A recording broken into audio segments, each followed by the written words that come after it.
حضرت سعد رضی اللہ عنہ نے عرض کیا یا رسول اللہ صلی اللہ علیہ وسلم میری والد کا انتقال ہو گیا، ان کے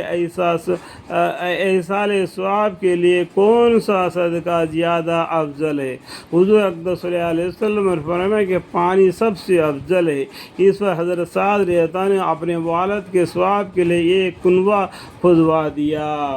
جو آدمی مر جاتا ہے نا تو اس طریقے حضرت سعد رضی اللہ عنہ کے باپ مر گئے تھے، ان کے لیے کیا بولتے ہم مرنے کے بعد میں جو بولتے ہیں نا فاتحہ، اس کا نام فاتحہ نہیں ہے، ایصال ثواب بولتے ہیں اس کو، ایصال ثواب۔ مرنے کے بعد میں جو دیتے ہیں نا وہ ایصال ثواب بولتے ہیں، ٹھیک ہے؟ سمجھ میں آ گیا بات؟ فاتحہ دینا ایسا نہیں سمجھنا کہ فاتحہ دینا غلط ہے، اس طریقے سے نہیں۔ جو مرا ہوا آدمی ہے اس کو یاد کر لینا، اس کے بارے میں سوچ سمجھ کر ان کے لیے کیا ثواب پہنچا دینا، وہ اس کے بارے میں انہوں نے رسول اللہ صلی اللہ علیہ وسلم نے ارشاد فرمائی میری والد کا انتقال ہو گیا، ان کے باپ کا انتقال ہو گیا تو ان کے ایصال ثواب کے لیے، یعنی ایصال ثواب کے لیے، یا فاتحہ بتایا کہ دیکھو میں انگلش لکھا کے بتا رہا ہوں، ایصال ثواب کے لیے کون سا صدقہ زیادہ افضل ہے، کون سا صدقہ کروں جو سب سے زیادہ افضل ہے؟ تو حضور اقدس صلی اللہ علیہ وسلم فرمائے کہ پانی سب سے افضل ہے، یعنی پیاسے کو پانی پلانا سب سے افضل ہے۔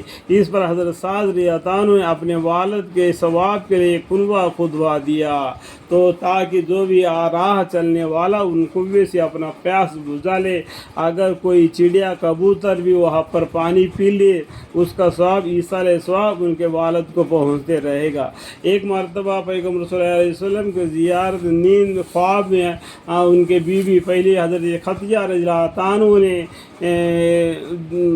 آئے دکھائی دیے، تو ہمارے پیغمبر صلی اللہ علیہ وسلم نے پوچھا کہ آپ کے لیے میں کیا صدقہ بھیج دوں؟ تو انہوں نے بولا کہ میرے ایصال ثواب کے لیے بتایا کہ بولنے کے یاد ہے کہ قرآن کریم کے ثواب پڑھ کر بھیجنا، اس طریقے سے کیا ایصال ثواب بھیجنا ہے کہ قرآن کریم کو بھی پڑھ کر یہ ثواب میرے والد کے روح کو پہنچا دے، اس طریقے سے بھی ان کے لیے ثواب پہنچا سکتے ہیں۔ جو مرا ہوا ہے اس کے محنت مزدوری ہم پر بہت سی احسانات ہے، خاص کر کے باپ کے احسانات بیٹے پر بہت ہوتا ہے، تو اس نے اپنا باپ کے انتقال کے بعد میں اس کا جائیداد کے قبضہ کرنا ہی نہیں بلکہ اپنے باپ کے لیے ایصال ثواب کے لیے کچھ کرنا ضروری ہے۔ اس حدیث سے آپ کو معلوم ہو جاتا ہے، اور پیغمبر صلی اللہ علیہ وسلم کا بھی ایک حدیث ہے اس کے بارے میں اس طریقے سے، ٹھیک ہے؟ یہ حدیث ہے، اتنا تھوڑے سے میں کم کر رہا ہوں۔ دیکھو یہاں سے تو منگلی ہے، یہاں سے دیکھو کتنا بڑا ہے، یہ حدیث ہے اتنا بڑا ہے، تو آپ لوگ پڑھنے کے لیے اتنا سننے کے لیے بھی آپ کے پاس ٹائم نہیں ہوگا کہ تھوڑی سی بات پر بس کرنا ہی ایک پڑتا ہے، کیونکہ دیکھو کتنا بڑا ہے، کتنا پیج ہے، دیکھو کتنا پیج ہے۔ یہ تھوڑی سی حدیث ہے لیکن حدیث کو کتنا لمبا چوڑا